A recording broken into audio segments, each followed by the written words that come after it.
Hi friends, welcome to Arul cooking channel. இன்றைக்கி நம்ம சேனலில் பார்க்க போகிற ரெசிபி கேரட் வச்சு ரொம்பவும் டேஸ்டான, ஹெல்த்தியான அண்ட் சாஃப்டான, ஒரு நாள் ஆனாலும் அப்படியே சாஃப்டாக இருக்கும் அந்த மாதிரி நல்ல டேஸ்டான முறையில் ஹெல்த்தியாக குழந்தைங்களுக்கு கேரட் சப்பாத்தி எப்படி சேர்ந்து செஞ்சு காட்ட போகிறேன். கேரட் ரொம்ப ரொம்ப நல்லது, கண் பார்வைக்கு ரொம்பவே நல்லது. கண்டிப்பாக நீங்களும் இதே மாதிரி செஞ்சு கொடுங்க. எல்லா குழந்தைங்களும் ஜூஸ் பொரியல்னு சாப்பிட மாட்டாங்க.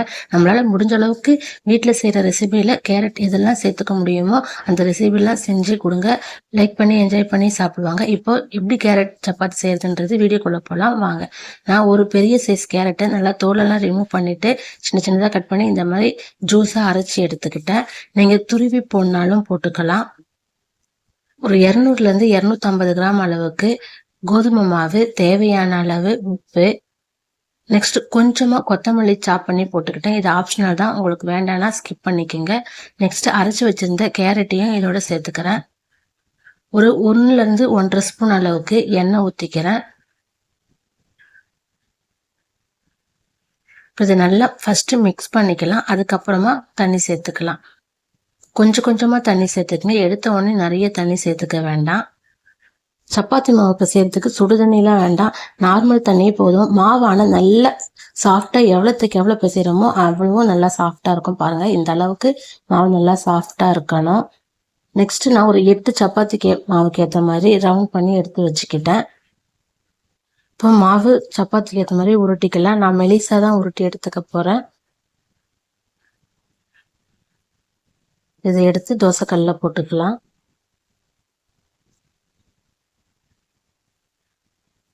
நான் எண்ணெய்க்கு பதிலாக நெய் தான் யூஸ் பண்ணிக்க போகிறேன், சின்ன பசங்களுக்கு செய்கிறதால.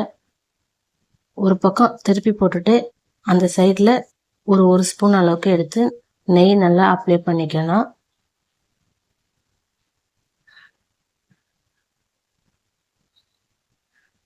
திருப்பி இன்னொரு பக்கம் திருப்பி போட்டுட்டு அந்த பக்கமும் கொஞ்சமாக எடுத்து நெய்யை அப்ளை பண்ணிக்கணும். நெய் ஊற்றிக்கிறது முழுக்க முழுக்க ஆப்ஷனல் தான். பசங்க நெய் மற்ற இதெல்லாம் சாப்பிட மாட்டாங்க, அதனால நான் நெய் தடவிருக்கேன். நீங்கள் நெய் இல்லாமல் வெறும் ஆயிலும் ஊற்றிக்கலாம். அப்படி இல்லைன்னா நெய் ஆயில் ரெண்டுமே இல்லாமலும் சப்பாத்தி செய்யலாம்.